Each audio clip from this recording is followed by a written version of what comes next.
전 세계 부자 중에서 현재 부자 하면 가장 먼저 떠오를 사람이 누굴까요? 팩트는 일론 머스크입니다. 이 사람이 좋고 나쁘건 떠나서 그냥 그게 팩트예요. 왜냐?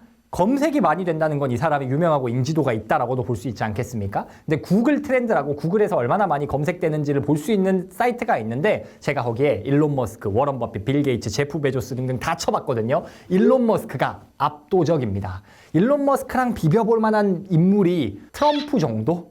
근데 여기는 뭐 대선 후보니까 뭐 그런 거고 어쨌든 뭐 이상한 짓도 많이 하긴 하지만 성공, 부의 상징적인 인물로 떠오른 거는 확실합니다. 그런데 제가 인터넷을 보다 보니까 일론 머스크의 성공 법칙 10가지라는 콘텐츠가 있더라고요. 이게 일론 머스크가 직접 말한 건지 아니면은 뭐 작가가 일론 머스크를 보고 분석해서 쓴 건지는 모르겠으나 어쨌든 일론 머스크의 10가지 성공 법칙이라는 게 있었습니다. 근데 내용이 너무 당연한 것 같은 말이 있으면서도 생각해 볼 만한 포인트가 있어서 오늘은 일론 머스크의 성공 비결 10가지 중 우리가 배우고 참고할 만한 점에 대해서 이야기해 보도록 하겠습니다.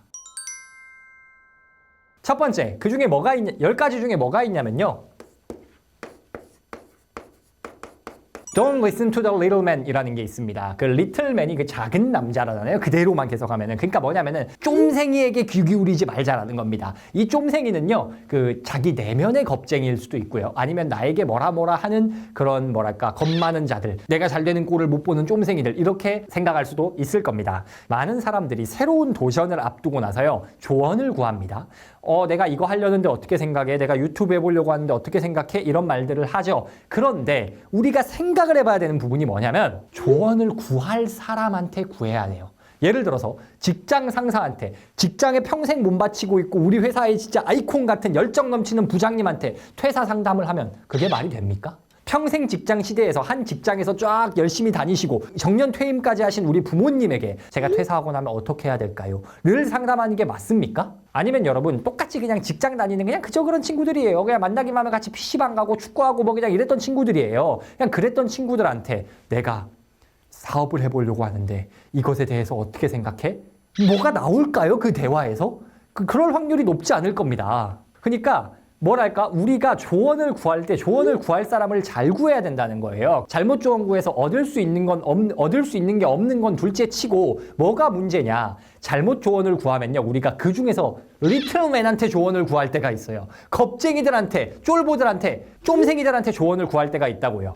근데 그러면 그 사람들은 뭐라 말할까요? 야, 그거 위험해 라고 말하겠죠. 근데 여러분, 누군가가 여러분이 새로운 도전을 할 때 뭔가 야 위험해, 야 그거 안 될 거야 라고 말할 땐요, 내가 멘탈이 단단할 때는 괜찮아요. 그냥 저 사람이 뭐 겁이 많네, 저 사람이 뭐 몰라 할 수 있는데 우리가 항상 멘탈이 그렇게 단단하지 못하지 않습니까? 때로는 우리도 힘들 때가 있고요, 때로는 뭔가 좌절에 빠져 있을 때가 있어요. 그런데 그럴 때 누군가 옆에 와가지고 그거 안 돼, 힘들어 라고 하면은 그게 뭔가 멘탈이 바사삭 되는 포인트라는 거죠. 근데 여러분 잘 생각해 보세요. 그 사람들, 여러분에게 안 된다고 하는 사람들이 뭐를 아냐는 거죠.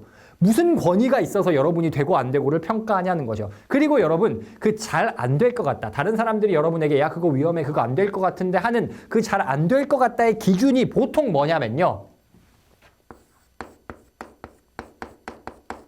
일반적이지 않다라는 뜻입니다. 야, 일반적으로는 보통 이런데 너 왜 자꾸 그걸 벗어나려고 해? 야, 너 자꾸 막 왜 튀려고 그래? 이런 류의 생각에서 비롯된 조언일 때가 많죠. 그런데 여러분, 동기부여계에서 굉장히 상징적이고 전설적인 인물로 통하는 짐 론은 이렇게 말했습니다. 일반적인 것을 잃을 위험을 감수하지 않으면 평범한 것에 만족해야 한다. 일반적인 것을 따라서 살면요, 그냥 일반적인 삶을 살 뿐입니다. 그런데 이 일반적이지 않은 것을 기꺼이 하려는, 다시 말해 일반적인 것을 버리고 독특하고 특이한 것을 하려는 그런 시도가 있어야지 독특하고 남들과는 다른 특별한 삶을 살 수 있는 거지 않습니까? 근데 그것을 막는 게 보통 누구예요? 리틀맨. 이 리틀맨들이 다른 사람일 수도 있고요, 나 자신일 수도 있는 겁니다. 남들이 너 안 될 거야 이것도 있지만은 사실 그게 결론적으로는 내 내면의 겁쟁이를 건드는 거예요.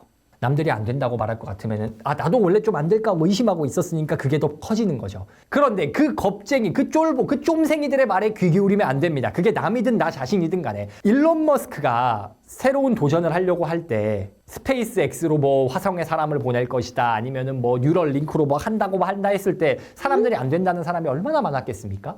일론 머스크 안에서도 아 이게 진짜 될까라는 생각이 조금은 들었을 거예요. 그 형은 조금 안 들었을 것 같기도 한데 어쨌든 조금은 들었을 거예요. 근데 뭐냐면 그 전 세계 리틀맨들의 자기 내면의 리틀맨들의 어떤 염려와 불필요한 걱정을 다 극복하고 나니까 어때요? 세상을 바꾸고 부자가 될 수 있었던 겁니다. 그래서 여러분 리틀맨들의 소리에 귀 기울이지 마십시오. 그러면 어디에 귀 기울여야 돼요? 내 내면의 확신, 내가 만들고자 하는 목표는 원래 좀 겁나야 돼요. 꿈은 원래 좀 겁나고 무섭고 안 될 것 같고 그래야지 목표로서 의미가 있지 않습니까? 너무나 편안하고 당연히 될 것 같고 그건 목표가 아니잖아요. 그래서 우리가 남들이 하는 혹은 내 내면의 두려움이 하는 그런 좀스러운 소리에 쫄지 말자. 일론 머스크의 두 번째 성공 비결 바로 work super hard. 뭐라고요? 슈퍼 하드라고요. 슈퍼. 그냥 여러분 work hard가 아니에요. 슈퍼라는 말이 들어가 있습니다. 진짜 빡세게 일해야 한다. 여러분 일론 머스크는요. 한창 그 스페이스X 처음에 일할 때 그리고 테슬라 처음에 할 때는요. 집에를 안 갔대요. 그냥 창고에서 살았대요. 그러니까 뭐가 들어가는 거예요? 슈퍼라는 단어를 쓸 수가 있는 겁니다. 이게 일론 머스크한테만 해당되는 말이냐? 아니요, 여러분. 그 어떤 분야에서든 어느 정도 이상의 성취를 내놓는 사람들은요. 저렇게 진짜 슈퍼라는 단어를 붙일 정도로 빡세게 일하고 노력하는 모습을 볼 수가 있습니다. 황농문 교수님이 쓰신 몰입이라는 책이 있어요. 그 몰입이라는 책에서 몰입의 조건이 있어요. 그게 뭐냐면은 첫 번째 1초도 쉬지 않고 하나의 문제에 대해 생각하는 것. 예를 들어서 어떤 제품을 개발해야 돼요. 그러면은 1초도 쉬지 않고 내가 뭐 하든 뭐 화장실을 가든 뭐 이렇게 가족과 시간을 보내든 뭐 하든 막 1초도 쉬지 않고 뭔가 머릿속에서 막 그거 어떻게 하지 막 이런 정도로 그 정도로 몰입이 돼야 된다. 그다음 두 번째. 중간에 방해할 게 없어야 된다. 그냥 내가 아까 1초도 쉬지 않고 하다가 하는데 아까 뭐 가족 이야기 그걸 하긴 했지만은 그런 일들이 최소화돼야 된다는 거죠. 뭔가 중간에 방해돼야 될 게 없어야 돼. 그 다음 또 뭐냐? 한 가지 과제, 내가 정말로 집중해야 되는 슈퍼 하드로 일해야 되는 그것에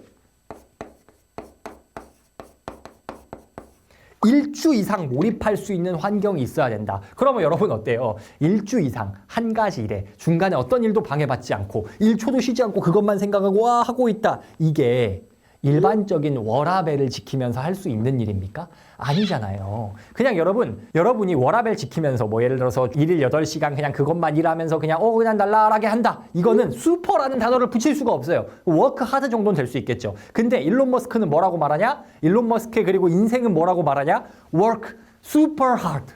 진짜 빡세게 일해야 된다. 1초도 쉬지 않고 중간에 방해 없이 진짜 몰입할 수 있어야 된다. 이런 몰입의 상태가 있어야지 어떤 성과를 낼 수가 있다는 겁니다. 그런데 여러분 세상에 그런 말들이 있어요. 요새는 특히 SNS에서 쉽게 돈 벌 수 있다. 쉽게 성공할 수 있다. 여러분 근데 부의 추월 차선에서도 뭐라고 말하냐면요.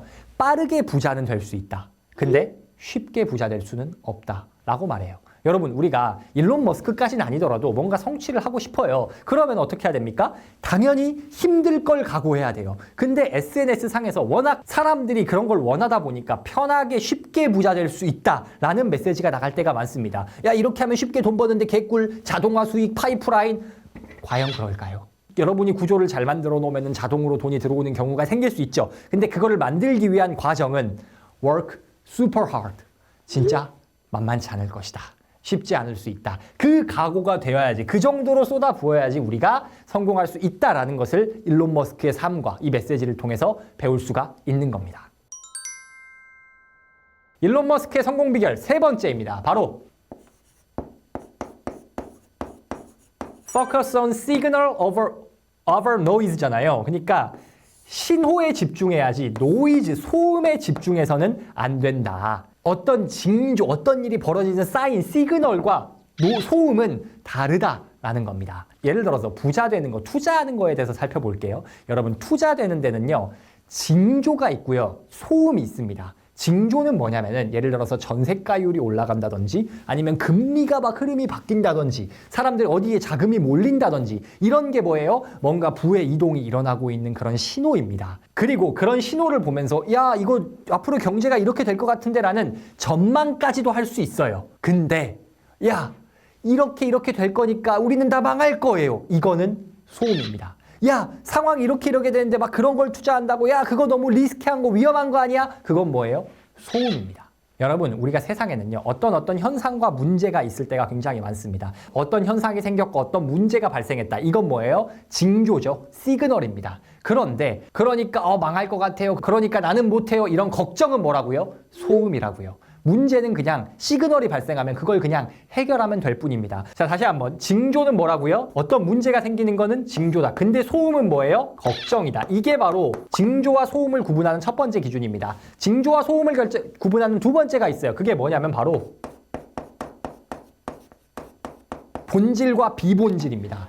예를 들어서 학생으로 생각을 해볼게요. 학생의 본부는 공부라고 가정해보면은 본질은 뭐예요? 이 학생의 성적 향상을 위해서 정말 본질적으로 중요한 건 공부 시간이 부족하진 않은지 아니면 특정 과목에 대한 개념이 약하지 않은지 이게 본질이죠. 만약에 그게 부족해요. 공부 시간이 떨어지고 있고 과목에 대한 이해도 물어봤을 때 대답이 안 나와요. 그거는 징조입니다. 시험 망할 징조. 근데 입시 정책이 뭐 어떻게 바뀌어가지고 막 애들이 뭘 해야 되고 야 그러니까 이번에 우리 뭐 선생님이 바뀌었는데 문제가 어떻게 돼야 돼가지고 시험 개 어려울 것 같고 그러고 어째요 이번 출제 경향이 어쩔 것 같고 이런 건 다 뭐예요?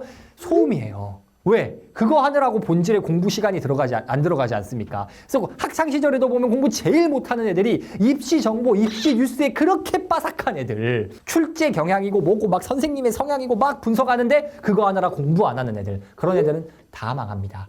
식당을 한다고 가정해 보겠습니다. 식당의 본질은 뭘까요? 맛이죠. 근데 식당의 어떤 음식의 맛이 변했다. 이거는 그 식당이 망할 시그널입니다. 징조예요. 근데 그냥 맛에 변한 게 없는데 일시적인 어떤 이벤트라던가 사건으로 인해서 조금 뭐 날씨가 안 좋아서 고객이 줄었어. 그러면은 그걸 보면서 막 오늘 이게 망한 건가? 혹은 어떤 마케팅을 했어. 근데 그 마케팅의 성과가 좀 안 좋았어. 마케팅 결과가 안 좋았다고 막 걱정하고 과대 해석하고 식당의 본질인 맛과 관련 없는 것에 막 머리 쓰는 건 뭐예요? 비본질이 될 수가 있겠죠.